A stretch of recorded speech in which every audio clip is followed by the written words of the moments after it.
सभी प्रतिभागी विद्वज्जनों, शोधार्थी बंधुओं, प्राध्यापक बंधुओं एवं साहित्य रसिकों का आज के व्याख्यान में हार्दिक स्वागत और अभिनंदन है। मित्रों, गंगा कावेरी व्याख्यानमाला का 23वां व्याख्यान है आज, और हमें अत्यंत प्रसन्नता है कि हमारे साथ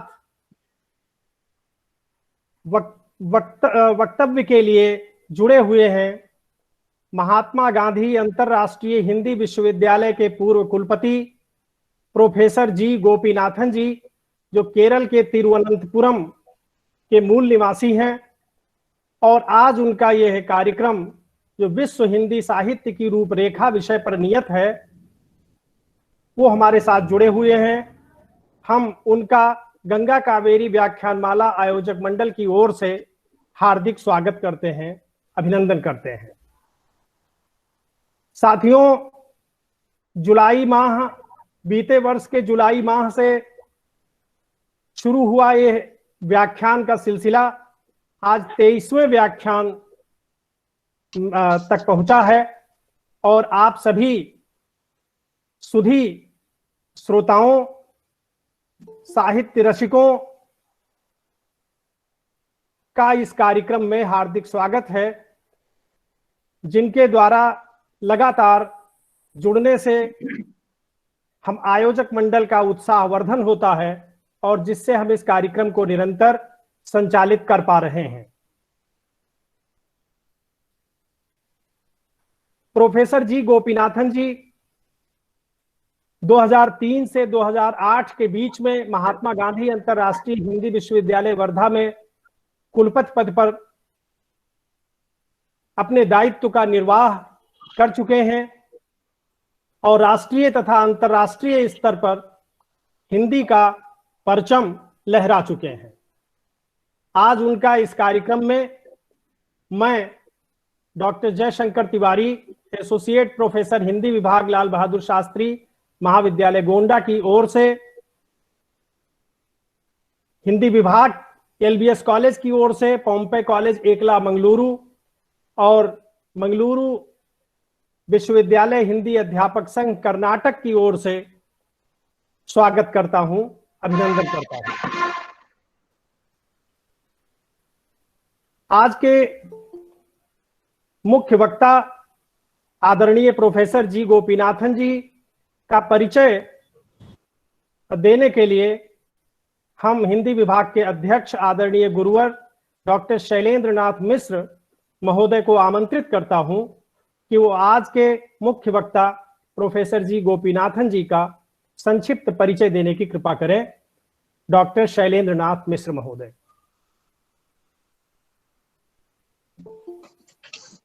बहुत बहुत धन्यवाद जयशंकर जी। गंगा कावेरी व्याख्यानमाला के इस 23वें व्याख्यान में मैं आचार्य प्रोफेसर जी गोपीनाथन का हार्दिक स्वागत करता हूं। आज इस वेब मंच पर उपलब्ध हमारे समस्त विद्वान, शोधार्थी और प्राध्यापक साथियों के लिए ये नाम अपरिचित नहीं है, लेकिन हमारे कार्यक्रम की एक विशेषता है कि हम अपने अतिथि वक्ता का परिचय भी देते हैं। प्रोफेसर जी गोपीनाथन जी का जन्म तिरुवनंतपुर जिले के बालरामपुर गांव में 20 अप्रैल 1943 में हुआ था। आपकी यूनिवर्सिटी जो शिक्षा है वो तिरुवनंतपुरम से ही आपने बीए 1962 में किया था। अलीगढ़ मुस्लिम विश्वविद्यालय से 1964 में आपने एमए किया और 1969 में आपने पीएचडी का भी कार्य पूरा कर लिया। जबलपुर विश्वविद्यालय से आपने 1976 में डीलिट जैसी शोधोपाधि प्राप्त की। आपके अध्ययन, चिंतन, मनन के तमाम सारे क्षेत्र रहे हैं, लेकिन आपका विशेष अध्ययन का जो क्षेत्र रहा है वो अनुवाद और तुलनात्मक साहित्य का रहा है। आपने अपने इस कार्यकाल में बहुत सारी जगहों पर अपनी योग्यता से वहां हिंदी अध्ययन अध्यापन को बेहतर बनाने का उपक्रम किया। इसमें कालीकट विश्वविद्यालय के हिंदी विभाग में आपने 1971 से 2003 तक अध्यापन कार्य किया। पोलैंड के वार्सा विश्वविद्यालय में 1983 से 84 के मध्य आपको अपने योग्यता का उपयोग करने का अवसर मिला। पेरिस विश्वविद्यालय में 1991 में आप थे। फिनलैंड के हेलेंस्की विश्वविद्यालय में आपने 1997 से 2000 के बीच में अध्यापन कार्य किया, अतिथि आचार्य के रूप में। 2003 से 2008 के मध्य आपने महात्मा गांधी अंतर्राष्ट्रीय हिंदी विश्वविद्यालय के कुलपति के रूप में अपना दिशा निर्देशन पूरे हिंदी साहित्य जगत को दिया अंतर्राष्ट्रीय स्तर पर। और उस दौरान इस विश्वविद्यालय ने हिंदी की सेवा में बहुत उन्नति की। आपकी हिंदी और मलयालम में लगभग 12 पुस्तकें प्रकाशित हो चुकी हैं।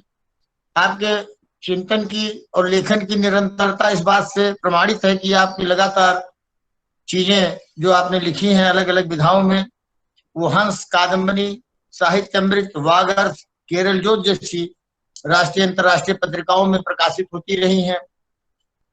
आपके रचना धर्मिता का जो क्षेत्र है उसमें लघु कथा महत्वपूर्ण स्थान रखती है। आप यात्रा डायरियों के भी अच्छे लेखक रहे हैं। आपने कुछ अनुवाद कार्य भी किया है। शिवराम कारंत के मृत्यु के बाद उनका उपन्यास है, नेशनल बुक ट्रस्ट से छपा हुआ है, इसका अनुवाद आपने किया है। अब मुझे सोने दो उपन्यास साहित्य अकादमी से अनुवाद करके छपा हुआ है। प्रोफेसर जी गोपीनाथन जी ने मौलिक लेखन जो किया है उपन्यास के क्षेत्र में, वो हिमगी चट्टाने के नाम से प्रकाशित है। बहुत सारे कामों में जो है इस सूची यहाँ प्रस्तुत करने का उद्देश्य नहीं है, लेकिन कामों की महत्ता हम समाज और सरकार के द्वारा, विशिष्ट संगठनों के द्वारा जब उसका कोई मूल्यांकन होता है इतिहास में, तो हम उसको विभिन्न प्रकार से अपने उल्लास को प्रकट करते हैं। इसी में पुरस्कार सम्मान की बात आती है। राहुल सांकृत्यायन पुरस्कार भारत सरकार की आपको 2015 में मिली हुई है। साहित्य वाचस्पति हिंदी साहित्य सम्मेलन के द्वारा आपको ये उपाधि 2012 में दी गई है। 1996 में आपको कुसुम सम्मान मिला हुआ है। लखनऊ में 1992 में आपको सौहार्द सम्मान से अलंकृत किया गया है। भारतीय अनुवाद परिषद ने 1986 में नाताली पुरस्कार से आपको सम्मानित किया है। पटना में 2004 में आपको साहित्य साधना सम्मान मिला हुआ है। इसी तरीके से 2014 में दवे घर में भाषा शिल्प सम्मान से आपको नवाजा गया। आपके विराट अनुभव में एक विराट भूगोल भी छिपा हुआ है। आप इसी देश के विभिन्न हिस्सों के ही केवल जानकार नहीं हैं, यात्राएं नहीं की हैं, आपने दुनिया के महत्वपूर्ण स्थानों की यात्राएं भी की हैं, वहां पर भाषा और साहित्य के संदर्भों को समझा भी है। आज का विषय बड़ा प्रासंगिक है कि विश्व हिंदी साहित्य की रूपरेखा। भाषा के संदर्भ में भूगोल का एक दायरा होता है मित्रों, लेकिन साहित्य की जो मूल भावना है वो किसी भूगोल में नहीं समाती है। आज साहित्य में हिंदी साहित्य को लेकर के उसकी वैश्विक समस्याएं और चिंताएं और उपलब्धियों पर जो विचार होगा वो हम सब लोग के लिए बड़ा महत्वपूर्ण होगा। आपने अमेरिका, रूस, ब्राजील, ऑस्ट्रेलिया, मॉरिशस, थाई, दक्षिण Korea, Fiji, Sri Lanka, Finland, Latvia, Estonia, Germany, France, Nepal, Japan, Poland और इंग्लैंड की साहित्यिक सांस्कृतिक यात्राएं की हैं। इन सारे अनुभवों को सजोते हुए ये हम सब लोगों के लिए बड़े गौरव का क्षण है कि हम प्रोफेसर जी गोपीनाथन से आज ऐसे विषय पर कुछ सुनने जा रहे हैं। भाषा के संदर्भ में विश्व भाषा हिंदी की बहुत सारी चर्चाएं होती रही हैं, लेकिन साहित्य के संदर्भ में वैश्विक परिदृश्य से हिंदी साहित्य को लेकर के क्या आज दिखाई पड़ रहा है, उसके सामने क्या चुनौतियां हैं, क्या समस्याएं हैं, इन चीजों को जानने के लिए एक ऐसा अवसर गंगा कावेरी व्याख्यानमाला ने हमें उपलब्ध कराया है। इसलिए मैं इसके संयोजकों के प्रति और अपने कीमती समय में से आज के लिए इस व्याख्यानमाला के लिए प्रोफेसर जी गोपीनाथन जी ने जो समय दिया उसके लिए मैं उनका हृदय से आभार व्यक्त करता हूं। बहुत बहुत धन्यवाद। धन्यवाद अध्यक्ष महोदय। आपके द्वारा आज के मुख्य वक्ता प्रोफेसर जी गोपीनाथन जी का बहुत ही सुंदर ढंग से परिचय दिया गया, इस हेतु हम आपके आभारी हैं। और आज इस महत्वपूर्ण विषय पर हम उनका वक्तव्य सुनने के लिए समुत्सुक हैं और बिना किसी औपचारिकता के हम आज के वक्ता माननीय पूर्व कुलपति प्रोफेसर जी गोपीनाथन जी को सादर आमंत्रित करते हैं कि वो अपना वक्तव्य प्रारंभ करें। उनका कार्यक्रम में हार्दिक स्वागत है। प्रोफेसर जी गोपीनाथन जी।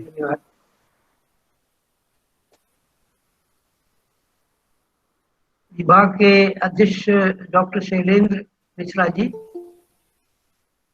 श्री जयशंकर तिवारी जी, मेरे मैंगलोर के मित्र श्री मंजुनाथ जी तथा अन्य सभी मित्रगण, आप सब लोगों को मेरा अभिवादन।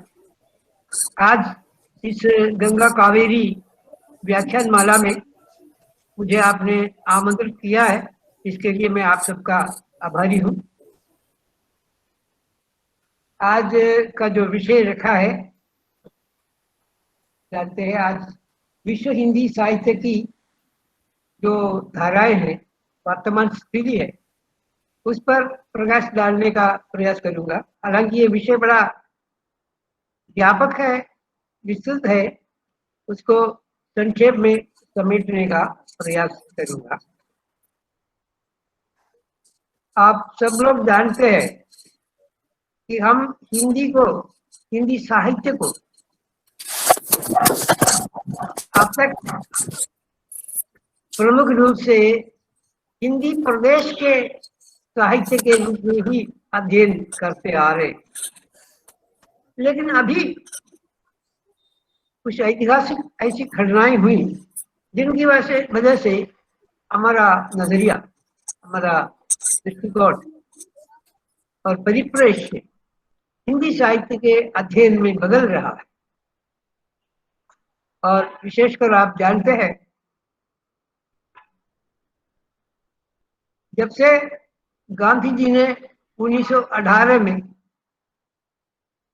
दक्षिण भारत हिंदी प्रचार सभा की स्थापना कर राष्ट्रभाषा के रूप में हिंदी का प्रचार शुरू किया, हिंदी वास्तव में हिंदी प्रदेश से निकल के पूरे राष्ट्र की भाषा हो गई।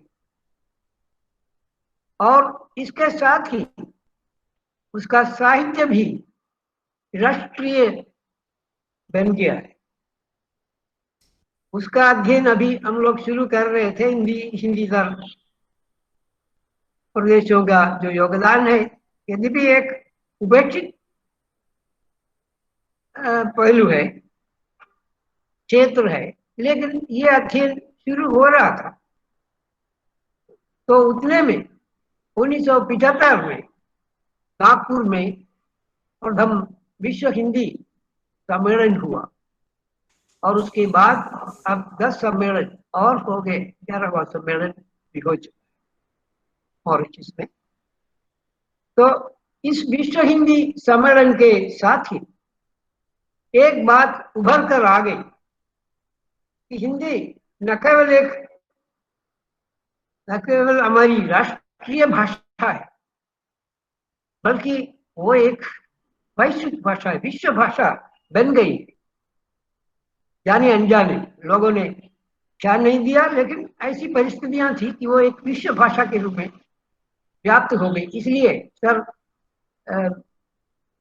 शिवसागर राम गुलाम ने 75 वाले उस सम्मेलन में कहा था कि आप लोग हिंदी को एक राष्ट्रीय भाषा, राष्ट्रभाषा मानते हैं, लेकिन हमारे लिए तो हिंदी आज विश्व भाषा है। ये इसलिए विश्व भाषा बनाने में जो हमारे भारतवंशी, भारतीय मूल के लोग जो विश्व भर में छाए हुए हैं, भारतवंशी बहुल देशों में, और अन्य जो साम्राज्यवादी अन्य देश है, या इंग्लैंड है, फ्रांस है, अमेरिका है, पोलैंड है, इस तरह के देशों में भी, जो ऑस्ट्रेलिया है, जो व्याप्त हो गए, उन सब लोगों का योगदान है कि उसको एक विश्व भाषा के रूप में आज हम लोग देख रहे हैं, उसका अध्ययन भी शुरू कर रहे हैं। तो अध्ययन भी हम लोग उसको इस दृष्टि से शुरू करें। तो आज हिंदी का साहित्य केवल हिंदी प्रदेश का साहित्य रहेगा, वो एक विश्व का साहित्य हो गया है, विश्व हिंदी साहित्य, इस पर विचार करने का समय आ गया है। ये हमारा पहला निवेदन है। तो अभी चिंतन शुरू हो रहा है, लेकिन हमने गंभीर रूप से अपना अध्ययन इस और इस क्षेत्र में अभी शुरू नहीं किया है। हमारे स्कूलों में, हमारे कॉलेजों में, हमारे विश्वविद्यालयों में जहाँ भी हिंदी के अध्ययन केंद्र है, उसमें इस तरह का कोई केंद्र, इस तरह की इकाइयां स्थापित नहीं हुई और लोगों के सामने वो दृष्टिकोण नहीं आया। इसका खेद है, लेकिन धीरे धीरे ये विकसित हो रहा है। और इस बारे में मेरा निवेदन है कि जब हम विश्व हिंदी साहित्य को देखते हैं तो उसकी 3 दिशाएं बहुत ही स्पष्ट हो रही है।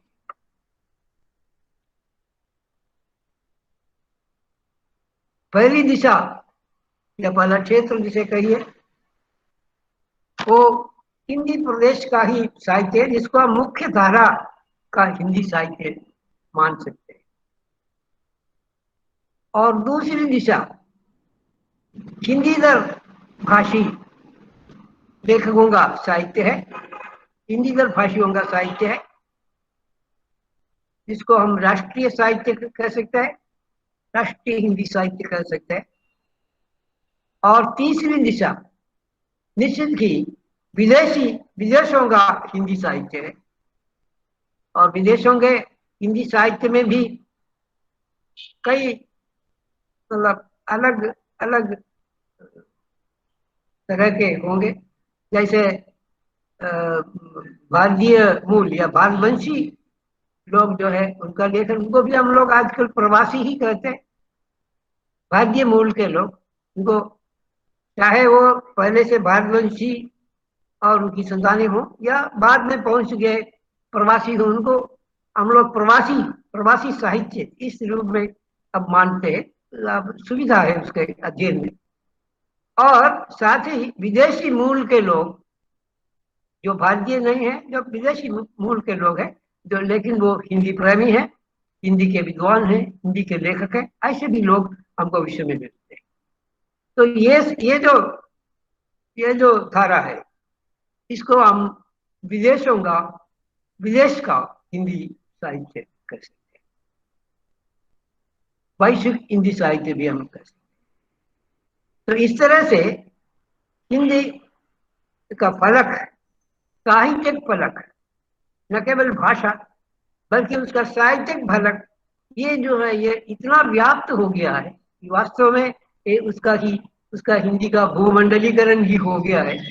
ये एक सच्चाई है, एक ऐतिहासिक परिवर्तन है, इसे माना। इसी परिप्रेक्ष्य में हम लोग देख सकते हैं कि जो अध्ययन हम करेंगे या जो आगे इतिहास लिखा जाएगा, वो भी कोई एक खंड में संभव नहीं है। 2 या 3 या 4 खंडों में अभी विस्तृत हिंदी साहित्य का इतिहास बनेगा, समय लगेगा। महात्मा गांधी अंतर्राष्ट्रीय विश्वविद्यालय जैसी संस्था को ये काम करना चाहिए।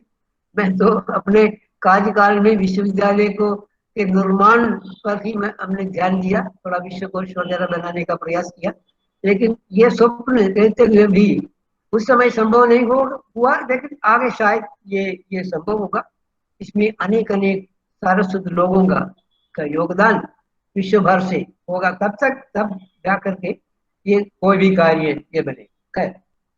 तो ये जो विश्व हिंदी साहित्य के संदर्भ में हम लोग जब मुख्य धारा के साहित्य को देखते हैं, तो हम देखते हैं कि हिंदी साहित्य जो वो विश्व के साहित्य के लिए उसका जो योगदान रहा है, वो प्रमुख रूप से उसका जो विशिष्ट भक्ति साहित्य है उसके कारण है, हम सब लोग जानते हैं।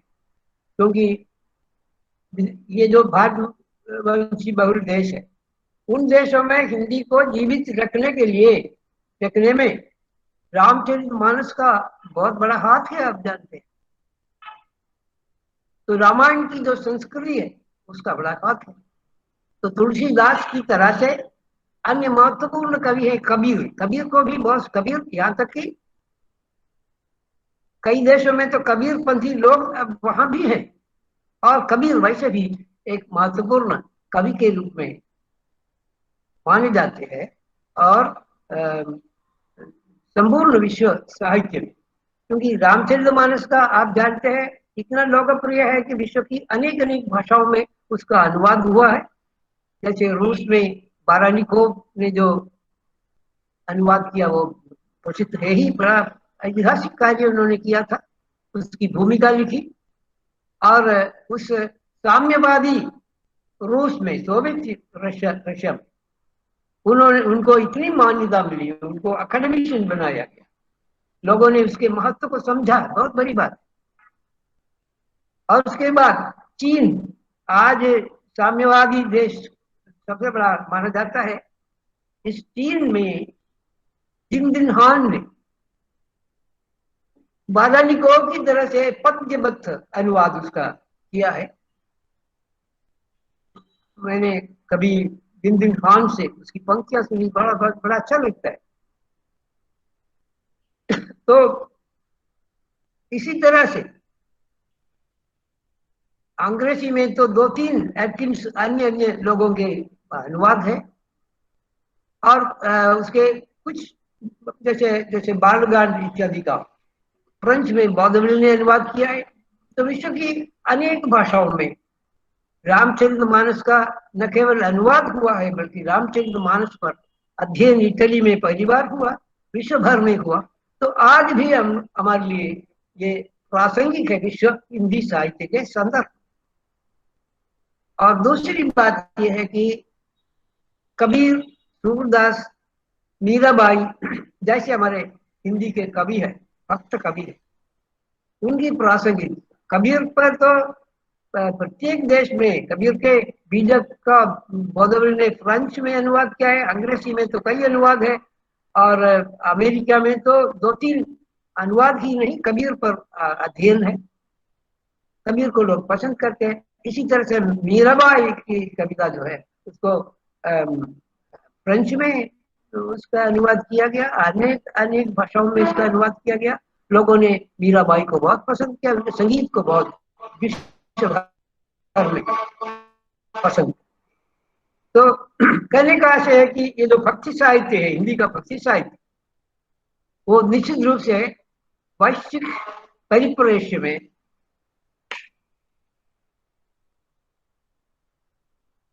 बहुत बहुत ही उच्च कोटि का है। और उसका प्रदय भी बहुत बड़ा है, उसका सांस्कृतिक प्रदय विश्व के लिए बहुत बड़ा है। इसी आधार पर यूरोप में एक मध्यकालीन अध्ययन ग्रुप, भक्ति साहित्य का एक ग्रुप बना था, जो यूरोप में, अब अमेरिका में भी है। उन लोगों ने ये भक्ति को एक महत्वपूर्ण तत्व के रूप में, मध्यकालीन भारत के सबसे बड़े योगदान के रूप में माना, और उसकी प्रासंगिकता मान करके आज भी उस साहित्य का अध्ययन कर रहे हैं। ऐसे वो लोग 2-3 साल में कैम्ब्रिज में, पेरिस में और लंदन में, अनेक शहरों में इस तरह के सम्मेलन भी हो चुके। कहने का आशय यह है कि भक्ति साहित्य आज विश्व में अत्यंत लोकप्रिय है, और उसका अध्ययन, उसका अनुवाद, यहाँ तक कि सूफी कवियों का भी अनुवाद, पद्मावत वगैरह का अध्ययन, ये लोकप्रिय बन रहा है। जर्मनी और पोलैंड में विशेष रूप से इस तरह के अध्ययन किए हैं, बहुत महत्वपूर्ण अध्ययन हुए। है आधुनिक साहित्य में जब आते हैं तो हमारा जो राष्ट्रीय साहित्य है, जो राष्ट्रीय आंदोलन का साहित्य है, राष्ट्रीय भावधारा का साहित्य है, उसने निश्चित रूप से विश्व के साहित्यकारों को आकर्षित किया। विशेषकर हमारे जो भारतवंशी देशों में, फिजी में या मॉरिशस में या ट्रिनिडाड, सूरीनाम इत्यादि देशों में रहने वाले कवियों ने अपनी राष्ट्रीय भावधारा, क्योंकि वो भारत उनका है, भारत से एक नाभि नाल संबंध है, लेकिन वो जब जिन देशों में रह गए वो उनका देश है, उसकी उसकी आज़ादी के लिए, क्योंकि हमें आज़ादी मिली उसके बहुत बाद प्रत्येक देश को, जैसे सूरीनाम को 68 में आज़ादी मिली, इसी तरह से अन्य सारे देशों को भी बाद में ही 70 के आसपास, 70 के बाद इस तरह से आज़ादी मिली। तो उन्होंने राष्ट्रीय भावधारा के इस तरह की कविताएं पहले लिखना शुरू किया। और जब हम लोग जो हिंदी दर प्रदेश का जो साहित्य है उसकी ओर उस पर यदि एक संक्षिप्त मतलब टिप्पणी करूं तो कहना पड़ेगा कि वास्तव में गांधी जी के आगमन के पहले ही हिंदी दर प्रदेश में हिंदी साहित्य लिखा जा रहा था। ये अभी प्रकाश में आया है, क्योंकि मराठी संतों ने, गुजराती संतों ने और दक्षिण के अनेक कवियों ने, जैसे शाह जी जो तंजौर के राजा थे, उन्होंने तो राधा बंसीधर विलास जैसे नाटक लिखा, भी नाटक लिखे। इस तरह से अनेक कवियों ने गीत, कविताएं आदि उसमें लिखे, वो अभी प्रकाश में आ रहा है। तो इसलिए एक निरंतरता उसमें है, मध्यकाल से लेकर के ये जो हिंदी जो है एक लिंक लैंग्वेज है, और विशेषकर उसने भक्ति आंदोलन को प्रसारित करने में भक्ति आंदोलन की माध्यम भाषा के रूप में काम किया है। इसलिए ये जो ब्रजबुली के माध्यम से असम में, पूर्वोत्तर में भी जो भक्ति का संदेश पहुंचा है, भक्ति का जो साहित्य बना है, उसमें हिंदी की बहुत बड़ी भूमिका है। अखिल भारत भी एक हिंदी का रूप उसी से ही बन गया था। लेकिन गांधी जी ने इधर जो हिंदी प्रचार आंदोलन शुरू किया, उसका ऐसा प्रभाव पड़ा कि सारी भाषाओं के बोलने वाले लोग, चाहे गुजराती हो, मराठी हो या तमिल भाषी हो, ये जो है ये भी हिंदी में लिखने लगे। इस तरह से एक राष्ट्रीय साहित्य हिंदी दर भाषियों का साहित्य बना। अब वैचारिक साहित्य को देखें तो कितने ही बड़े बड़े लेखक जैसे काका कलेलकर है या विनोबा भावे है, मराठी के साथ हिंदी में लिख रहे। जैसे आप जानते हैं अनेक, जैसे प्रभाकर माचवे, ऐसे बहुत से कवि, हिंदी के कवि साहित्यकार अपनी भाषा में और हिंदी में लिख रहे हैं। तो ये आप अगर दक्षिण की ओर आए, जो दक्षिण की भाषाएं जो हिंदी से बिल्कुल भिन्न है, परिवार की भाषाएं मानी जाती है, उनमें भी हम जो है गांधी जी के प्रभाव से बहुत से लेखकों को देखते हैं, कवियों को देखते हैं। कविता जो है, कविता लिखने, हिंदी में कविता लिखने वाले अनेक कवि पैदा हुए। तो केरल में ही जो दक्षिणतम प्रांत है, दक्षिणी नाम से कवि, और उसके बाद हिंदी राष्ट्रीय आंदोलन से जुड़े हुए कवि जैसे देव केरलीय है, पी नारायण थे, और वर्तमान में जैसे पी.वी. विजयन है, अन्य अनेक कवि है जिनके काव्य संकलन है, जो कविता उनके लिए एक अभिव्यक्ति का माध्यम है, भाषा के प्रति, हिंदी भाषा के प्रति अपनी श्रद्धा, अपनी भावना प्रकट करने का एक माध्यम है, एक औजार है, एक कहना चाहिए कि एक प्रणाली है। तो इसलिए कविता प्रत्येक दक्षिणी प्रांत में हमको बड़े अच्छे अच्छे कवि मिलते हैं। और आंध्र प्रदेश में तो आलूरी, बैरागी जैसे बड़े अच्छे अच्छे कवि थे, और आदेश्वर राव जैसे कवि है। और फिर आप कन्नड़ प्रदेश में आइए, कन्नड़ में भी सरगु कृष्णमूर्ति या ये प्रेमी जो है, जैसे बड़े कवि है। तो ये आंध्र में, तमिलनाडु में विष्णुप्रिया जैसे कवि है, सुब्रमण्यम विष्णुप्रिया। तो अनेक कवि है, कवियों का योगदान है, और इस पर कोई विशेष प्रकाश नहीं पड़ा है।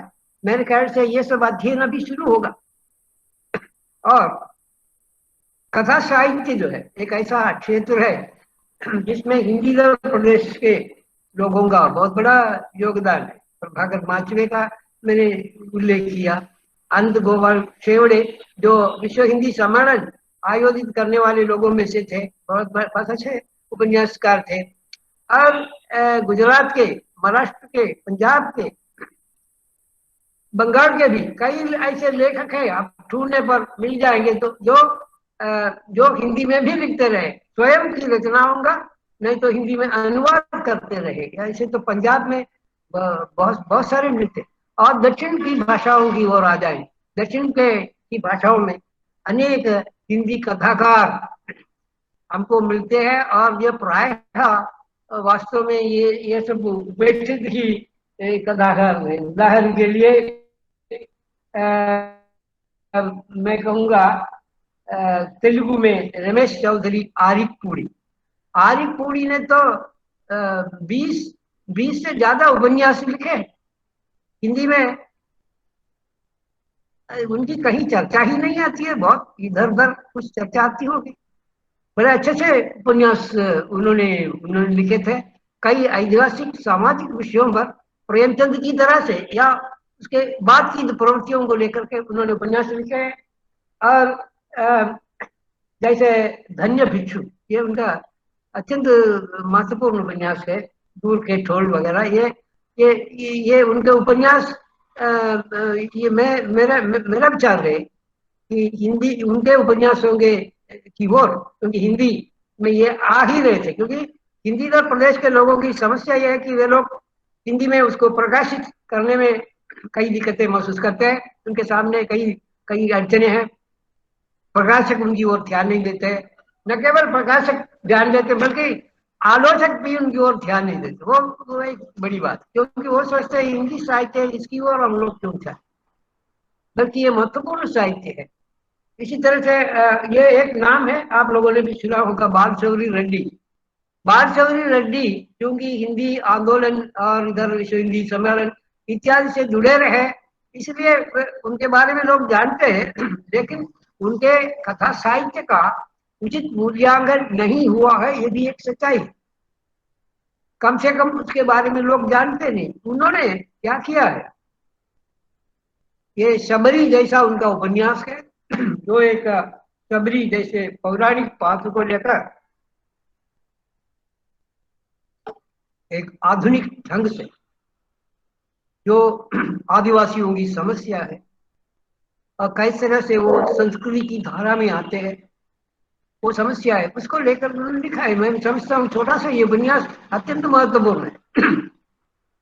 उसी तरह से दक्षिण के विजयनगर साम्राज्य के पतन पर उन्होंने उपन्यास लिखा है।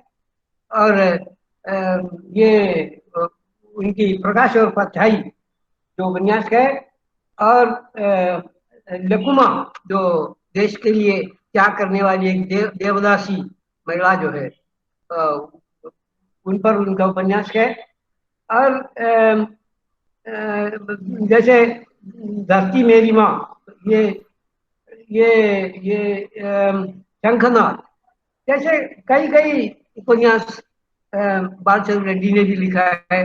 रेड्डी जी के उपन्यास से हम यही समझ सकते हैं कि दक्षिण का जो इतिहास है, उपेक्षित इतिहास है, उसको हिंदी के माध्यम से सारे भारत के सामने, अब तो सारे विश्व के सामने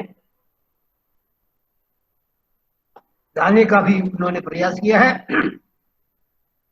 और कर्नाटक में यदि आए तो कर्नाटक में भी बहुत सारे अच्छे उपन्यासकार थे, जैसे इंद्रेश जो है, एम.एस. कृष्णमूर्ति इंद्रेश, इन्होंने वहां की जो देवदासियां हैं उनकी समस्याओं पर परशुराम की बहनें ऐसा एक उपन्यास लिखा था। लेकिन दुर्भाग्य से राष्ट्रीय स्तर पर न तो कभी इस पर चर्चा हुई, न आलोचकों ने इस पर कुछ लिखा नहीं। और जो चिताई चरित्र है, उसको उस ऐतिहासिक परिप्रेक्ष्य में उन्होंने राग कानड़ा नामक उपन्यास लिखा। और जो इतिहास के उपेक्षित पक्ष पर उन्होंने भी ज्योति कलश नाम का उपन्यास, नाम शीर्षक से उपन्यास। सॉरी, कहने का आशय यह है कि सारी भारतीय भाषाओं में हिंदी में कविता और कथा साहित्य, और केरल के कथा साहित्य में गोविंद शनाई जो है, वी गोविंद शनाई, उनके उनका उपन्यास, उनकी व्यंग्य कहानियां, उनकी लघु कहानियां वास्तव में बहुत महत्वपूर्ण है। वो दिवंगत हो गए, लेकिन अब तक हिंदी साहित्य में कहीं इसकी चर्चा हुई है मैं नहीं जानता। ये बड़ा दुर्भाग्य है। चंद्रशेखर नायर है, कहानीकार है, उनकी तो थोड़ी बहुत चर्चा हुई है, लेकिन गोविंद शनाई अत्यंत महत्वपूर्ण कथाकार है, इनके बारे में कोई चर्चा कहीं हुई हो ऐसा मुझे नहीं लगता। तो मेरे कहने का आशय यह है कि कथाकार और नाटककार, विशेषकर विश्व हिंदी रंगमंच को, नाटक को और रंगमंच को समर्थ बनाने में दक्षिण के भारत पर के अनेकों अनुवादकों का योगदान रहा है, नाटककारों का योगदान रहा है। यदि हम आद्य रंगाचार्य को छोड़ दें और कन्नड़ के इसी तरह से अन्य नाटककारों को छोड़ दें, तो आधुनिक भारत का जो रंगमंचीय आंदोलन है वो अधूरा है। वहां पर उनका जो योगदान है, निर्देशकों और अनुवादकों का जो योगदान है, बहुत महत्वपूर्ण है। और दक्षिण और हिंदीतर भाषियों का हिंदी के लिए मैं समझता हूँ मौलिक साहित्य तो अत्यंत महत्व का है, लेकिन उससे भी महत्वपूर्ण है अनुवाद। उदाहरण के लिए यदि हम तमिल की बात लें तो हम जानते हैं हिंदी साहित्य जो है वो मुश्किल से 12वीं-13वीं शताब्दी से शुरू होता है, जबकि तमिल का साहित्य जो है 5वीं शताब्दी से या उससे भी पूर्व ये शुरू होता है। आप जानते हैं जो तमिल का शैव साहित्य जो है और वैष्णव साहित्य, आलवारों का साहित्य, नायनमारों का साहित्य, ये हिंदी में लगभग आ गया है। और शिलापति काव्य जैसे नूपुर काव्य है, या इस प्रकार से जो तमिल के अपूर्व जो क्लासिक्स है उनको हिंदी में लाने वाले शंकरराज नायडू या डॉक्टर गणेशन या इस तरह के जैसे जैसे जैसे सुंदरम जो सुंदरम ने तो पूरे शैव साहित्य का अनुवाद किया है, वो भी अब दिवंगत हो गया है। और श्रीनिवास राघवन ने विश्व भारती की ओर से सारा जो आलवारों का वैष्णव साहित्य है उसको हिंदी में प्रस्तुत किया है। यह सब हिंदी के लिए बहुत बड़ा योगदान है, और हिंदी इन अनुवादों के माध्यम से ही वो सच्ची राष्ट्रभाषा, राष्ट्रीय भाषा बन रही है। और मैं बोलता जा रहा हूँ, मुझे पता नहीं जो तीसरी दिशा जिसे हम विदेशों का हिंदी साहित्य कहते हैं, उसके बारे में बोलने के लिए मुझे कितना समय मिलेगा पता नहीं। मेरे ख्याल से अभी हमारे पास पौन खंडा होगा, कितना होगा? जी सर, अभी पूरा समय है सर। आप तफसील से कहिए, बहुत अच्छा लग रहा है, बहुत ढंग से हम आपको सुन पा रहे हैं। तो समय की कोई बाध्यता ऐसी नहीं है, हम लोग सुन रहे हैं सर, आपको सुनेंगे। स्वागत है सर। तो जब हम विदेश के हिंदी साहित्य के बारे में बात करेंगे तो सबसे पहले हमारे ध्यान में आता है मॉरिशस का हिंदी साहित्य, क्योंकि जब से ये अभिमन्यु आनंद का लाल पसीना उपन्यास धर्मिक में प्रकाशित हुआ हमारे पाठकों ने समझा कि हाँ, ये जो 100-150 साल में जो भारत के लोग जो गिरमिटिया मजदूर थे उनके जीवन का संघर्ष क्या रहा है। आज वे सब देश स्वतंत्र है, जैसे मॉरिशस या सूरीनाम या ट्रिनिडाड या गयाना या फिजी, ये सब देश स्वतंत्र है और भारतवंशी उधर के संख्या में बहुत आगे है और उधर के प्रमुख नागरिक बन गए हैं, तो उनका देश बन गया है, उन देशों को संभाल रहे।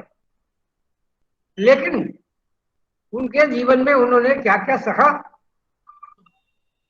क्या क्या यातनाएं सही और संघर्ष करते हुए उन्होंने किस तरह से अपनी संस्कृति को, अपनी रामायण को, अपनी भारतीय जीवन पद्धति को, जीवन मूल्यों को सुरक्षित रखा, उदार धार्मिक दृष्टिकोण को किस तरह से सुरक्षित रखा, ये बात अत्यंत महत्वपूर्ण है। और ये जानने के लिए वास्तव में हमें इन देशों के साहित्य की ओर से, हिंदी साहित्य की ओर से, वहां पर रहने वाले भारतीयों ने जो हिंदी साहित्य लिखा है उसके बारे में अभी तो अध्ययन केवल शुरू हो रहा है, थोड़ा बहुत शुरू हुआ है, अभी हो रहा है। इसमें दिक्कतें क्या है, कुछ तो ये साहित्य उन्हीं देशों में प्रकाशित हुआ है, जैसे सूरीनाम का साहित्य तो सैकड़ों स्टेल करके वो लोग वहीं कर, उनको अन्यत्र प्रकाशित करने की सुविधाएं नहीं थी, कर रहे। अभी अभी भारत में इधर उधर है उसके बारे में न तो ठीक सूचना है, न ही हमारे हिंदी विभागों में इसका कोई खास पुस्तकालय या अलग अनुभाग है, लोगों ने इस पर ध्यान नहीं दिया है। मैं हिंदी प्रेमियों से निवेदन करना चाहता हूं कि हम लोग प्रत्येक कॉलेज में, प्रत्येक शिक्षा केंद्र में इस तरह का एक लाइब्रेरी, एक पुस्तकालय बने, मतलब हमारे विदेशियों का, हिंदी भाषियों का जो हिंदी के लिए योगदान है, उन किताबों को वहां पर लिखवाए, पढ़वाए, उनको पाठ्य पुस्तक से जोड़े, पाठ्यक्रम से जोड़े और उसकी आलोचना, अनुसंधान शुरू करें, तब जा करके ये जो है इसके महत्व के बारे में हम लोग समझ सकेंगे। और बात है कि ये जो साहित्य है उसकी भाषा ज्यादातर खड़ी बोली ही है, लेकिन हर जगह खड़ी बोली नहीं है। हिंदी भाषा ने प्रत्येक देश के संदर्भ में जो नया रूप अपनाया है, उसका जो विकास हुआ है वो काफी महत्वपूर्ण है। उदाहरण के लिए मॉरिशस के साहित्य को ले, वहां के प्रमुख लेखक अभिमन्यु आनंद के उपन्यासों को उदाहरण के लिए पढ़े,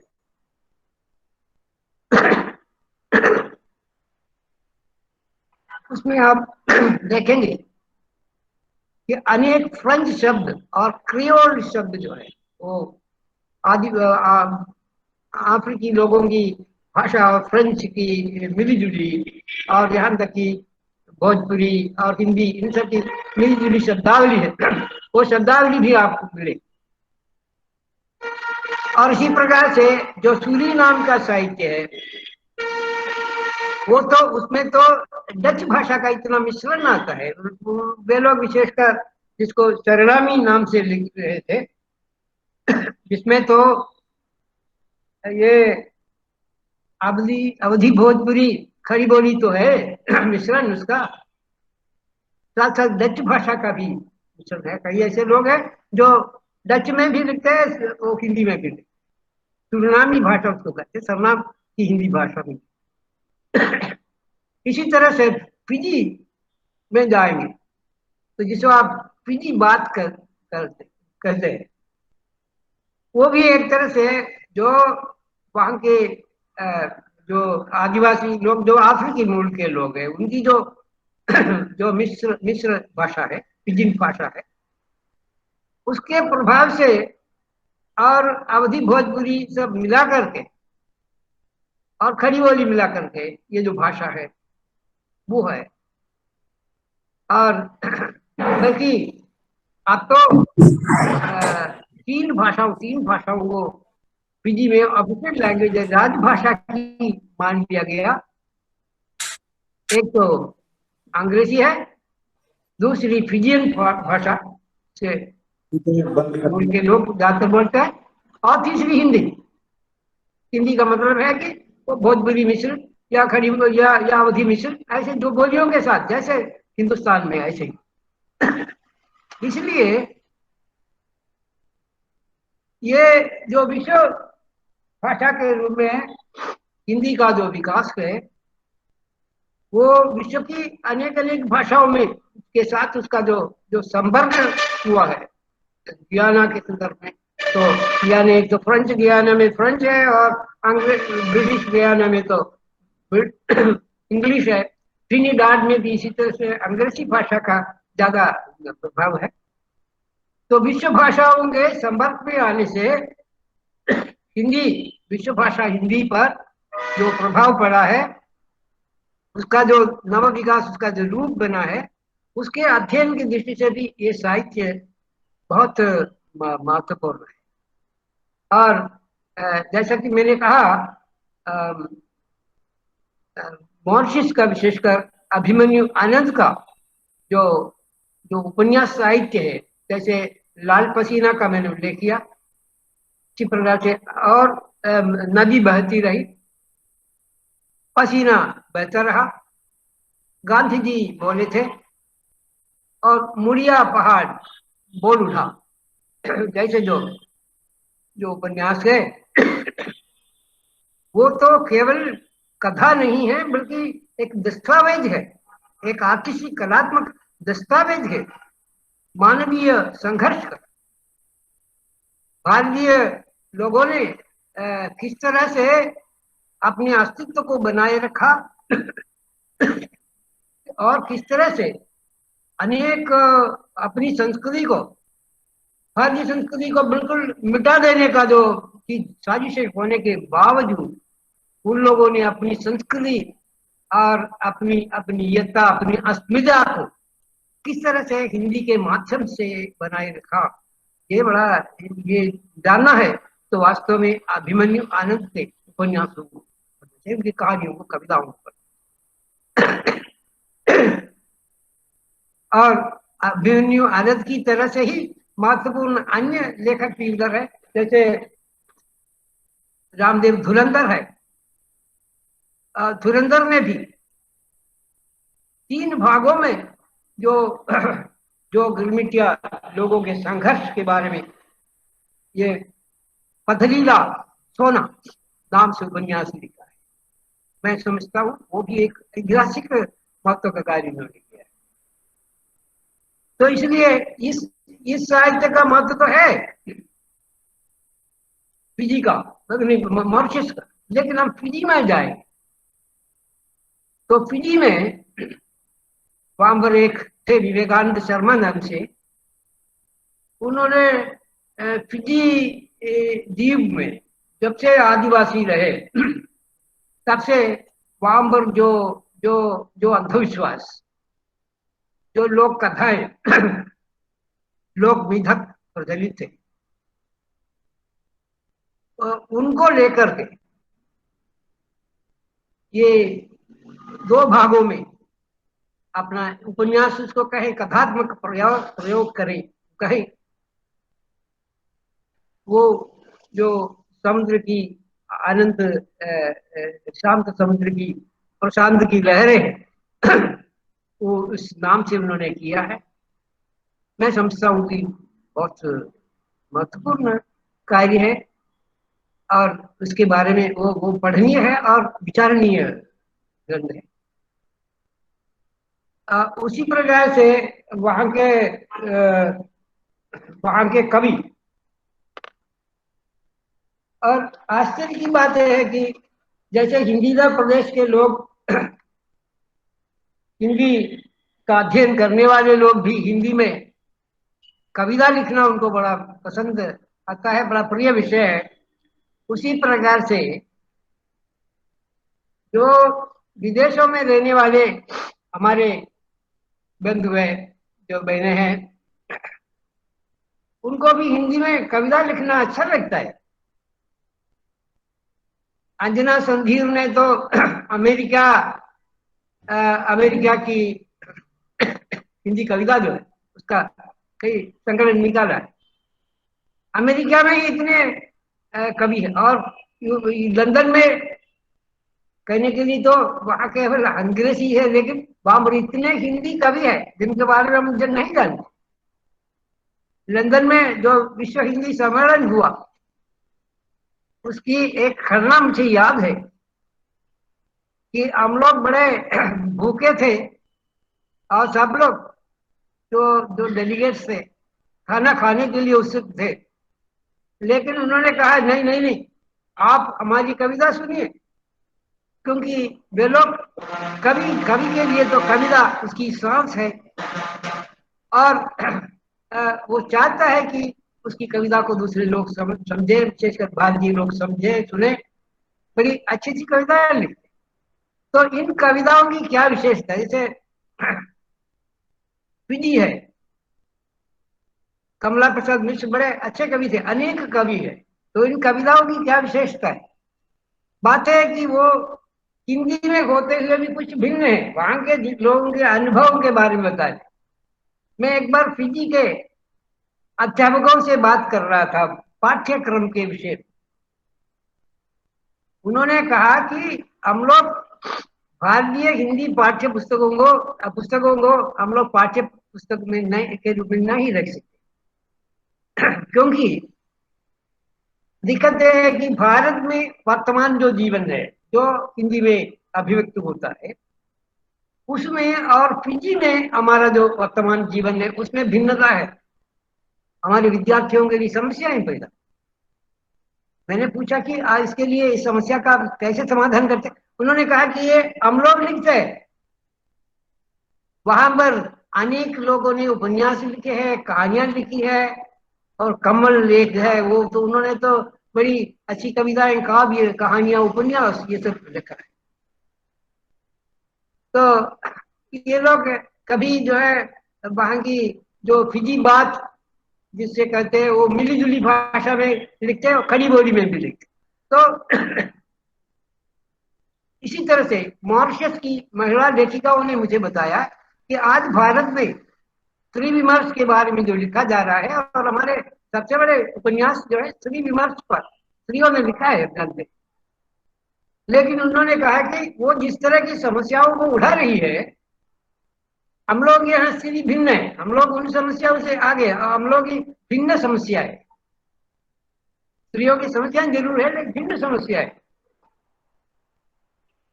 इसलिए साहित्य जो है, उनके साहित्य वही भाषा हमारी हिंदी भाषा में होते हुए भी उनका साहित्य जो है उनकी जीवन की विविधताओं, उसके अनुभव, नए नए अनुभवों से संबंधित है। इसलिए हमारे लिए एक नया क्षितिज को प्रदान करता है। मैं कविता,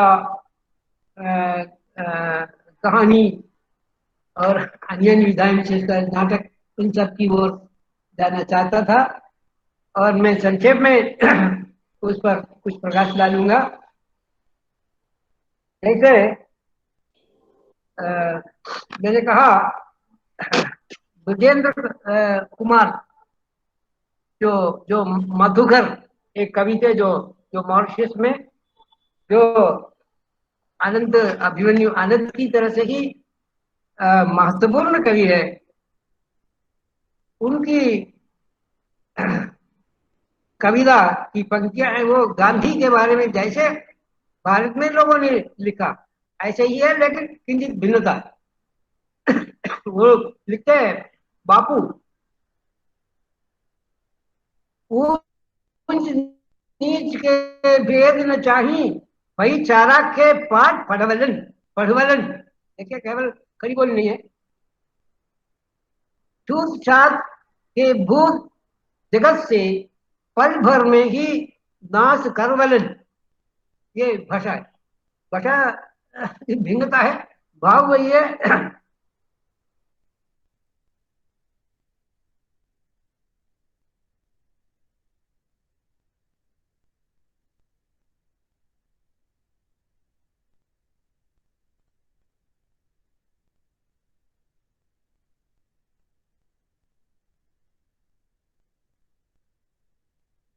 बोलो बोलो जल्दी। हाँ सर, आवाज नहीं आ रही है, तो माइक्रोफोन बंद हो गया है संभवतः। जी, माइक्रोफोन खोल लीजिए सर।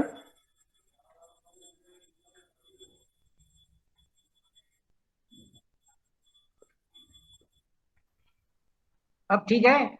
जी जी, अब आ रही सर। हाँ, स्वागत। अच्छी बात।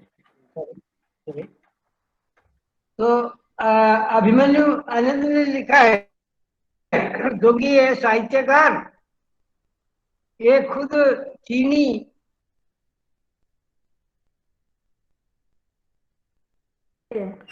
हाँ, फिर से म्यूट हो गया है सर। ये कौन है जो सर को म्यूट कर रहा है? प्रतिभागी बंधुओं में से अनुरोध है कि कोई म्यूट करने की कोशिश ना करे कोई किसी को। हमारे आदरणीय वक्ता अब बोल रहे हैं, उनको म्यूट किया है किसी ने। सर माइक्रोफोन ऑन कर लीजिएगा पुनः। मेरे ख्याल से हाँ, ऑन अब है। आ रही है आवाज। तो आनंद ने लिखा है, बंधु मेरे, मेरा नाता कोलू से है, कोड़ों के घावों से है, और यहाँ की सभ्यता जिससे बनी है उस सफेद सोने से है, मतलब शक्ल। तो कहने का आशय ये है कि ये जो साहित्य है प्रवासियों का, जो जो साहित्य है, और उससे उसके अध्ययन से हिंदी विश्व में व्याप्त हिंदी साहित्य, हिंदी भाषा और उसके माध्यम से अभिव्यक्त हो रही वैविध्यपूर्ण संवेदना के बारे में हम समझ सकते हैं। और जैसे भारत में हिंदी सबसे बड़ी राष्ट्रीय नाट्य माध्यम है, नाटकों में हिंदी आप देखते हैं, चाहे बंबई हो चाहे कोलकाता हो, अन्य अन्य नाट्य केंद्रों में आप देखते हैं हिंदी एक माध्यम भाषा है। वहां पर कलकत्ता होते हुए भी बंगला नहीं, महाराष्ट्र होते हुए भी मराठी नहीं, बल्कि हिंदी ही हमारे बड़े बड़े शहरों में नाट्य भाषा के रूप में उभरी है। ये बात विश्व भर में हम देख सकते हैं। वहां पर रहने वाले विभिन्न भाषा भाषी हिंदी नाटकों को अब तक धारावाहिक अन्य नाटकों के रूप में टीवी पर देखते हैं, नाट्य गृहों में देखते हैं, मॉरिशस में भी है, ट्रिनिडाड में भी है, तो ये फिजी में भी है। तो नाटक और रंगमंच की माध्यम भाषा के रूप में ये हिंदी का इन देशों में प्रयोग हो रहा है। और जब से पहले तो रेडियो फिजी और सारे देशों में रेडियो ने हिंदी को का प्रचार किया। आपको टीवी के आने से और भी सुविधा हो गई, तो इसलिए हिंदी की अभिव्यक्तियां, हिंदी का काव्य पाठ, हिंदी नाटकों की प्रस्तुतियां, और इस तरह से हिंदी के माध्यम से अपनी भावना को अभिव्यक्त करने की विश्व जन के सामने बहुत सी सुविधा मिल गई है हिंदी भाषा के माध्यम से। और उस साहित्य के माध्यम से सारा विश्व एक हो रहा है। हम लोग वसुधैव कुटुंबकम की भावना को चरितार्थ कर सकते हैं। और इसी संदर्भ में जो भारतीय मूल के नहीं है, जो विदेशी मूल के साहित्यकार हैं, विद्वान हैं, उन सब का योगदान जो है बहुत बड़ा है, उसको समझना चाहिए।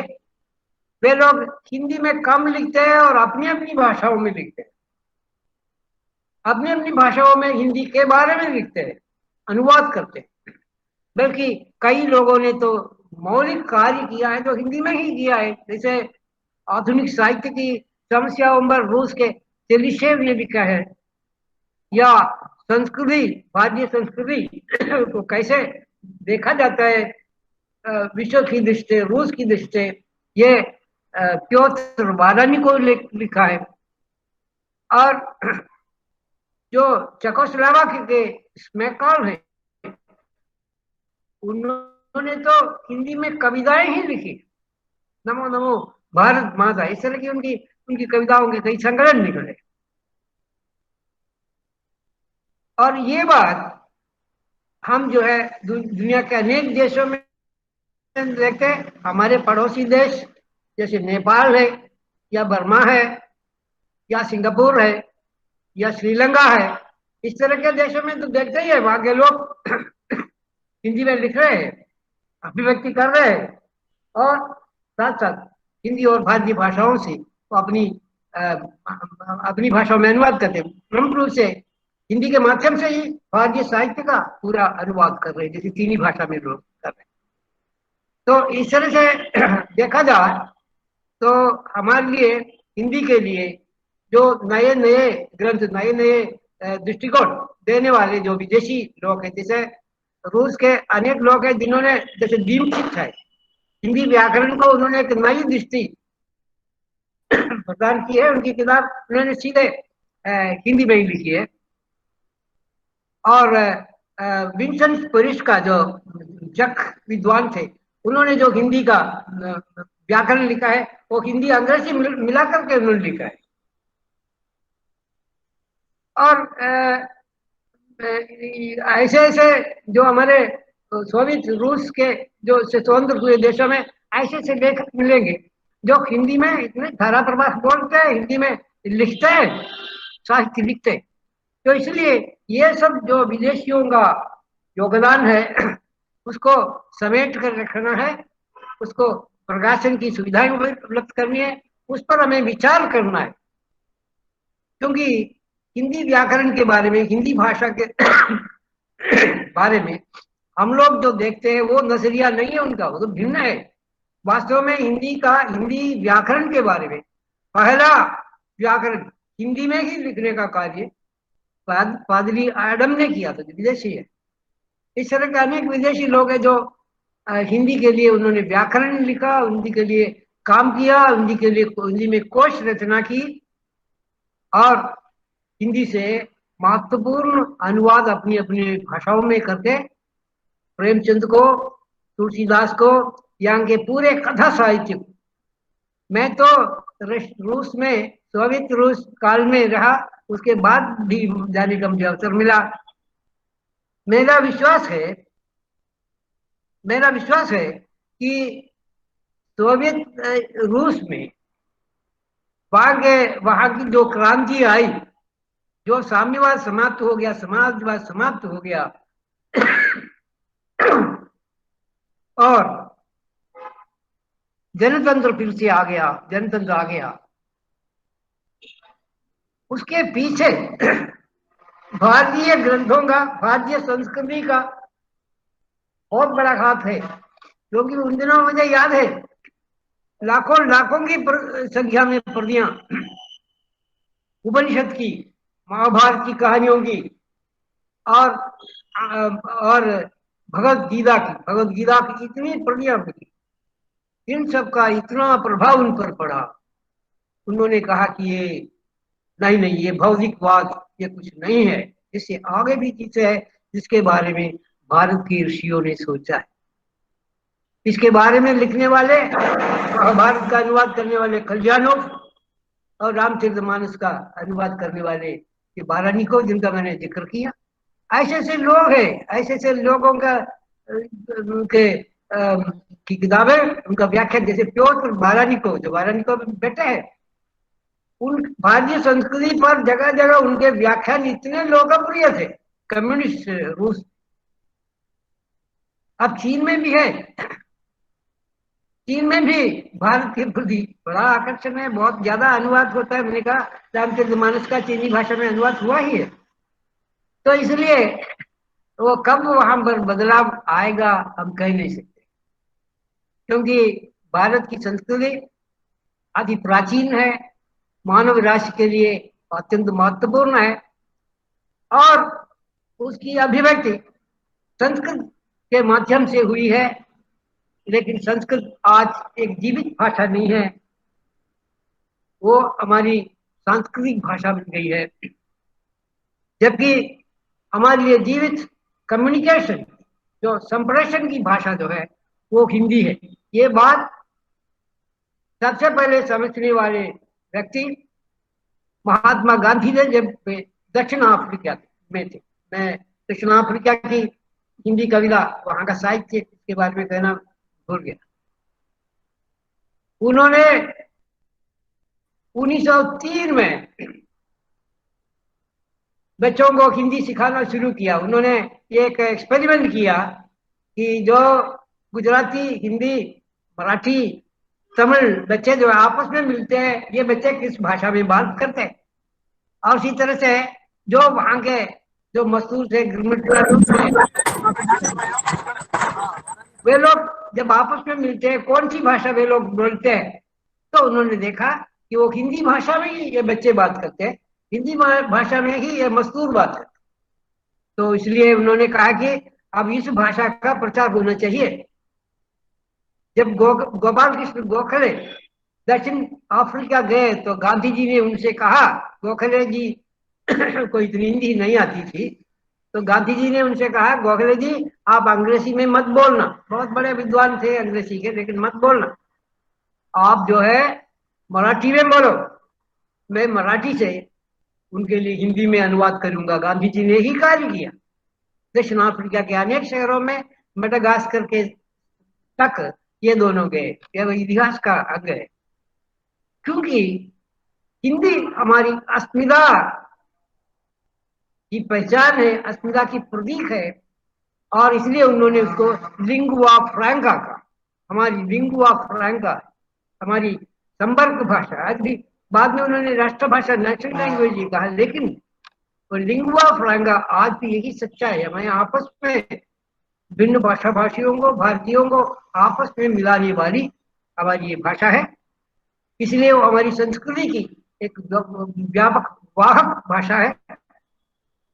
इसलिए जहां भी हमारे नाटक है, जहां पर भी हमारी दृश्य कलाएं हैं, जहां पर भी हमारा संगीत है, हमारी अन्य अन्य कलाएं हैं, वहां पर हिंदी भाषा ही हमें सबसे ज्यादा सहायक बनती है, वही सबसे ज्यादा कम्युनिकेटिव बनती है। ये उसकी विशेषता है। यही कारण है कि वो किसी प्रदेश विशेष में न रहता, पूरे भारत की भाषा बन गई और पूरे विश्व की भाषा बन गई।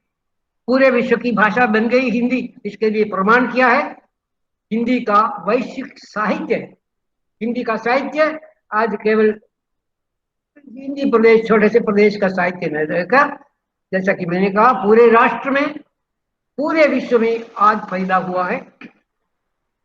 पूरे विश्व के नागरिक, क्योंकि ये जो सूरीनाम या फिजी या गयाना वगैरह के लोग कौन है, आज वो भारतीय नहीं है, भारतीय मूल के होंगे, लेकिन वो अपने अपने देश के स्वतंत्र नागरिक है, उन राष्ट्रों के नागरिक है, अलग अलग राष्ट्र देश लोग हैं। तो उन सब देशों के लोग आपस में जब सांस्कृतिक दृष्टि से, आध्यात्मिक दृष्टि से और मानवीयता की दृष्टि जब मिलते हैं, उनमें वो मानवीय भावना, आध्यात्मिक भावना और आत्मीयता की भावना, भारतीयता की भावना जगाने में ये भाषा सक्षम है, उसका साहित्य सक्षम है। इसलिए हमें हिंदी के इस विश्व साहित्य को, राष्ट्रीय साहित्य को और वैश्विक साहित्य को सुरक्षित रखना है, उसको समेटना है, उसकी उपेक्षा नहीं करनी है, वो हाशिए पर नहीं डालना है, बल्कि उसको केंद्र में लाने की जरूरत है। तब हम लोग विश्व में ये जो वसुधैव कुटुंबकम वाली बात जो है उसको साकार कर सकेंगे। इस निवेदन के साथ फिलहाल मैं अपना वक्तव्य समाप्त कर रहा हूँ। यदि आप लोग कोई टिप्पणी करना चाहें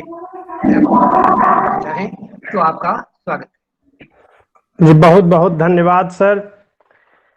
इतने गुरु गंभीर व्याख्यान को सुनकर हम अत्यंत आह्लादित हैं सर, और हिंदी के वैश्विक परिदृश्य को इतने विस्तार से पूरे देश के अलग अलग हिस्से में, कर्नाटक, केरल, तमिलनाडु, आंध्र प्रदेश से लेकर और दुनिया के अन्य देशों में, चाहे वो फिजी, सूरीनाम, मॉरिशस, कनाडा, दक्षिण अफ्रीका, इंग्लैंड, रूस, चीन, इतने व्यापक संदर्भों को दे करके आपने आज का ये वक्तव्य हम लोगों के सम्मुख दिया है। इस हेतु गंगा कावेरी व्याख्यानमाला आयोजक मंडल आपके प्रति अत्यंत विनम्रता से कृतज्ञता ज्ञापित करता है। एक एक वाक्य को इतने ही सुंदर ढंग से हम लोग सुन पाए आपके, और एक बहुत ढेर सारा सूत्र आपने दिया है कि जो लगातार हम उम्मीद करते हैं कि ये रिकॉर्डिंग हुई है, हम इसको सुन करके उन सूत्रों से दिशा निर्देश आगे भी प्राप्त करेंगे। आपने हिंदीतर क्षेत्रों के उन महत्वपूर्ण रचनाकारों का उल्लेख किया जिन्हें प्रायः आलोचकों ने अपने आलोचना के दायरे में शामिल नहीं किया है, और आपने ये बताया कि किस तरह से स्त्री विमर्श की जो मुख्य धारा है उससे भिन्न मॉरिशस में स्त्री विमर्श का एक नया स्वरूप है। इसके साथ ही साथ जो भारत की मूल सांस्कृतिक धारा है उसका जो घनत्व है, उसका जो वजन है वो कितना जबरदस्त है। आज सुन करके सर मन प्रमुदित हो उठा है। पुनः पुनः आपको प्रणाम करते हैं और कृतज्ञता ज्ञापित करते हैं सर। प्रतिभागी बंधुओं में से अगर किसी की कोई जिज्ञासा है, कोई प्रश्न है, तो वह अपने माइक्रोफोन को ऑन करके सर से वह पूछ सकता है। प्रश्न के लिए आप आमंत्रित। डॉक्टर जयशंकर जी शोध धारा के संपादक डॉक्टर राजेश पांडे जी उड़ई से आप कुछ प्रश्न पूछ रहे हैं। स्वागत है आपका। नहीं, मैं प्रश्न नहीं पूछूंगा, प्रश्न होगी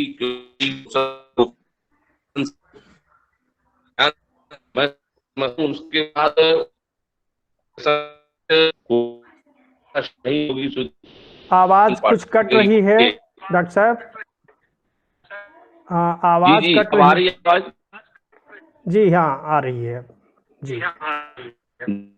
मैं ये कह रहा था कि मैं केवल इसलिए मैंने अपना माइक्रोफोन ऑन किया है कि मैंने पूरा व्याख्यान सुना प्रोफेसर गोपीनाथन सर का, और हर बार की तरह बहुत मैं कहूं कि संतुष्टिदायक व्याख्यान, और सारे विषय, सारी जिज्ञासाएं शांत हैं।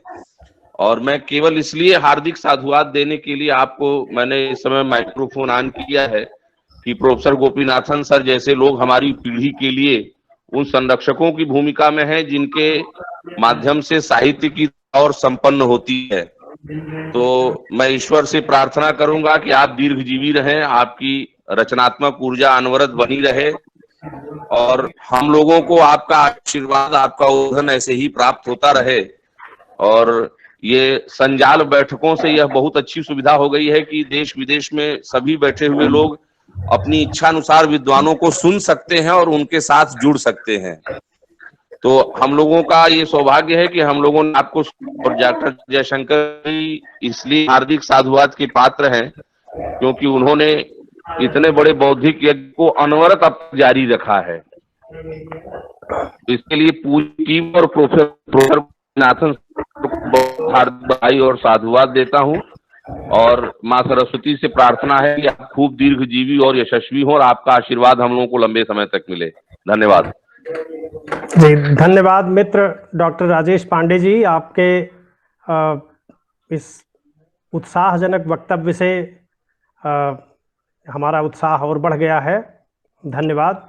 और हमारे प्रतिभागी साथियों में से अगर कोई जिज्ञासा है, किसी का कोई टिप्पणी है, कोई प्रश्न है, तो वे कर सकते हैं। जयशंकर भाई, जी जयशंकर भाई। जी जी मित्र, मैं हमारे अमरेंद्र कुमार मित्र शर्मा डॉक्टर अमरेंद्र शर्मा जी जो वर्धा में हैं, एसोसिएट प्रोफेसर हैं। मैं आपकी आवाज़ सुन रहा हूं। स्वागत है आपका। जी, सबसे पहले तो मैं सर को प्रणाम करता हूं, और उनका व्याख्यान बहुत ही सुचिंतित और बहुत ही विस्तृत था। मैं सुनते हुए मुझे यह लगा कि सर की बातें जो हिंदी को लेकर कही गई, और खास करके जो रशिया में भारतीय जो वाङ्मय है उसके अनुवाद के कारण रशिया की संस्कृति और रशिया के विचारधारा में जो परिवर्तन हुआ, सर ने इस बात को अलग से रेखांकित किया कि वहाँ पे कम्युनिज्म के खत्म होने में एक बड़ी भूमिका यह थी कि भारतीय वाङ्मय वहाँ पहुँचे और वहाँ उसके बड़े पैमाने पर अनुवाद हुए। इस कारण से हुआ। मेरा उसमें ये एक सबमिशन है, कहना यह है कि रसिया में वामपंथ के खत्म होने का एक महत्वपूर्ण कारण तो यह है कि भारतीय वाङ्मय का वहाँ प्रचार प्रसार हुआ, लेकिन कुछ और भी कारण होंगे जिसके कारण वहाँ कम्युनिज्म का खात्मा धीरे धीरे होता है, और जो कि भूमंडलीकरण के बाद जो एक विश्व बाजार के बनने का है, तो एक यह महत्वपूर्ण कारण भी बनता है। दूसरी बात जो मुझे इसमें कहनी थी वो यह कि दरअसल अनुवाद की जो दुनिया है वह इतनी बड़ी है कि कोई भी राष्ट्रीयता मूल रूप से उसी तरह से बची हुई या बनी हुई नहीं रह गई है जैसे पहले रह गई थी।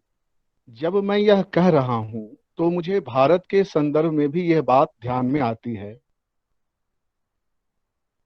राष्ट्रीयता या जो हमारा अस्तित्व है, यानी कि हम जो अपने आप को आज जानते हैं भारत में, यह जानने की जो हमारी प्रक्रिया है, यह प्रक्रिया शुद्ध रूप से हिंदी के माध्यम से बनकर के ही आई है, अथवा ब्रितानी हुकूमत के समय बड़े पैमाने पर भारतीय ग्रंथों का अंग्रेजी में अनुवाद, और फिर उस अंग्रेजी के अनुवाद के बाद फिर हिंदी में अनुवाद हो करके हमारे सामने आता है, और नवजागरण के दौर में हम इन सब से परिचित होते हैं, और हमारी राष्ट्रीयता भावना का विकास या स्वयं को जानने की जो प्रक्रिया है वह नए सिरे से शुरू होती है।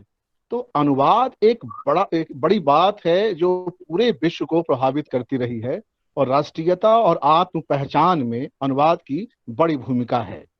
तो मुझे ये कहना था इसमें। सर को सुनना मेरे लिए हमेशा अच्छा रहा है, मैंने सर को कई बार सुना है। सर आपको एक बार फिर से प्रणाम करता हूँ और अपनी बात यही समाप्त करता हूँ।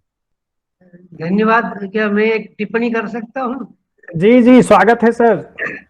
आपने जो बात कही, बात है कि कोई भी ये नहीं कहेगा कि रूस में ये जो भारी परिवर्तन हुआ है उसके पीछे ही अनुवाद है, कोई भी ये नहीं कहेगा। लेकिन जो उनमें वैचारिक, संवेदनागत, चिंतनगत जो परिवर्तन हुआ उसमें इन ग्रंथों का भी योगदान है। बौद्धिक योगदान बहुत बड़ी है। मूल तो वही है, आदमी सोचता है, आदमी चिंतन करता है। देखिए, मैं रूस में जितने समय में रहा, सोवियत रूस में, मैंने देखा कि वे लोग यात्रा में इधर उधर किसी से बात नहीं करते। अकेले में आपसे बात करेंगे और दूसरी बात, तो बात नहीं करते, बड़े गंभीर होकर बैठे, लेकिन देखते हैं किताब लेकर के बैठेंगे, पढ़ेंगे। ज्यादातर मैंने ऑब्जर्व किया है कि वो भारतीय ग्रंथों के अनुवाद ही होते। और अनुवाद के विषय में आपने कहा, रूस वालों को सबसे बड़ी आपत्ति ये थी कि अंग्रेजी में जो उनका साहित्य का अनुवाद हुआ है उसमें रूसी संस्कृति, रूस के लोगों के प्यारे प्यारे नाम, स्थान नाम, सांस्कृतिक वस्तुएं, इन सब को उन्होंने बिगाड़ दिया है। हम लोग भारतीय, हम लोग लाचार होकर के हम लोग क्या करते थे, हमारे प्रारंभिक जितने बड़े बड़े अनुवादक, चाहे टॉल्स्टॉय हो, दोस्तोयेव्स्की हो, या दुर्गनी हो, कोई भी हो, इनका अनुवाद हमने अंग्रेजी के माध्यम से ही किया।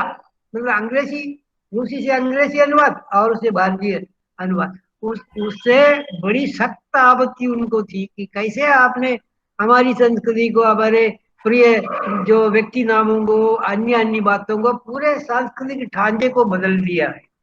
तो इसलिए आपका कहना ठीक है कि अंग्रेजी में अनुवाद करने से संस्कृति बहुत को एक बिगड़ा हुआ रूप सामने आता है। अब उस पर प्रश्न चिन्ह भी पोस्ट कॉलोनियल युग में हुआ है कि कॉलोनियल युग में गलत गलत जो हमारी संस्कृति के अनुवाद उन्होंने जो किए हैं उनको सुधार बड़ा मुश्किल है, लेकिन उन्होंने वो कर दिया। कम से कम उन्होंने कम्युनिकेट किया। इसलिए रूस वालों ने क्या किया, सीधे भारतीय भाषाएं पढ़कर महाभारत का अनुवाद करने वाले कल्याणोव और भगवत गीता का अनुवाद करने वाले स्मिर्नोव और रामचंद्र मानस का अनुवाद करने वाले अलेक्जेंद्र बारनिकोव, वो लोग इतने बड़े इंडोलस थे, भारतीय भाषाओं के इतने बड़े विद्वान, संस्कृत, हिंदी, इन सबके प्राकृत, पाली, अरे इन सबके इतने बड़े प्रगाढ़ विद्वान थे कि उन्होंने सीधे अनुवाद किया। अनेक अनेक लोगों ने भारतीय जो हिंदी कथा साहित्य या अन्य कथा साहित्य, उसका अनुवाद हिंदी के माध्यम से किया। अन्य भाषाओं के लिए उनके पास कम लोग हैं। जैसे जैसे लोगों ने कहा मलयालम के लिए इधर उधर उनके अनुवाद है। उन्होंने, मैंने देखा केरल की दक्षिणी भाषा, दक्षिण में जो बोली जाती है मलयालम, उसके लिए एक विशेष महिला, और उत्तर की जो मलयालम है उसके लिए अलग, ऐसे लोगों को ट्रेन किया हुआ था। तो सीधे उस भाषा से ही अनुवाद करो, ये उनकी नीति थी, उसमें वे सफल हुए। इसलिए भारत की आत्मा को अनुवाद के माध्यम से भी वे समझ सके हैं, ऐसा मेरा विचार है। तो ये जो क्रांति लाने में, सामाजिक क्रांति लाने में, सांस्कृतिक क्रांति लाने में अनुवादों की जो महत्वपूर्ण भूमिका है, उसके की ओर आपने इशारा किया। बहुत धन्यवाद। इसलिए मैं आपसे सहमत हूँ कि पूरा तो नहीं है, और भी सामाजिक, राजनीतिक, अन्य अनेक कारण हो सकते हैं, लेकिन उसमें आहुति चढ़ाने में तो ये भारतीय भाषाओं का अनुवाद भी एक प्रत्यक्ष परोक्ष कारण है, ये तो मानना ही पड़ेगा। इस पर ज्यादा लोगों ने इस पर लिखा नहीं, खुल्लम खुल्ला लिखना खतरनाक है, लेकिन मैंने जो रोज में प्रत्यक्ष बातें महसूस की, मैं उस आधार पर ये बोल रहा हूँ। धन्यवाद। धन्यवाद जी सर, धन्यवाद आदरणीय। और इसी के साथ और किसी साथी की कोई जिज्ञासा है, कोई प्रश्न है तो आप कर सकते हैं, आप सादर आमंत्रित हैं।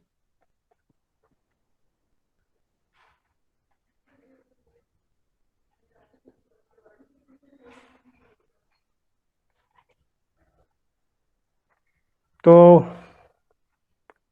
ये मानकर मैं चल रहा हूं कि इतने विस्तृत व्याख्यान और इतने सारगर्भित व्याख्यान के बाद संभवतः जिज्ञासाएं निःशेष हो गई हैं, और इसी अनुक्रम में कार्यक्रम को संपन्नता की ओर ले चलते हुए एक बार पुनः किसी प्रतिभागी साथी का कोई प्रश्न हो तो आप पूछ सकते हैं, आप सादर आमंत्रित हैं।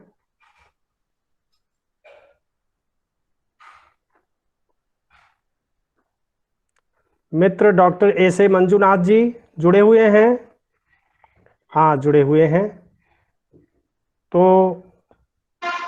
आपको मैं आज के इस कार्यक्रम के धन्यवाद ज्ञापन के लिए आमंत्रित करता हूं। पोम्पई कॉलेज एकला मंगलुरु में हिंदी विभागाध्यक्ष हैं डॉक्टर एस ए मंजुनाथ जी, और इस गंगा कावेरी व्याख्यान माला के आयोजन में हमारे साथ बराबर के सहभागी हैं। हम आपका स्वागत करते हैं। धन्यवाद ज्ञापन के लिए डॉक्टर एस ए मंजुनाथ जी। जी तिवारी जी, जी आप आगे बढ़ाइए। अच्छा अच्छा, कहीं आप बहुत बहुत धन्यवाद, आप आगे बढ़ाइए। अच्छा अच्छा, ठीक है। तो आज संभवतः वो किसी यात्रा में हैं। हमें लगा कि वो अपने मंजिल पर पहुंच गए हैं, तो इसलिए मैं मैंने बस उन्हें में बुलाया। बस और में हूँ, डिस्टरबेंस होता है जी इसलिए जी जी जी, तो कोई आपसे बात क्षमा नहीं है। चाहता हूँ, और आप आगे बढ़ाइए। जी, तो इतने सुंदर व्याख्यान के लिए हम पूर्व कुलपति माननीय प्रोफेसर जी गोपीनाथन जी को पुनः गंगा कावेरी व्याख्यान माला के आयोजक मंडल की ओर से हार्दिक कृतज्ञता ज्ञापित करते हैं और प्रणाम करते हैं आपको। और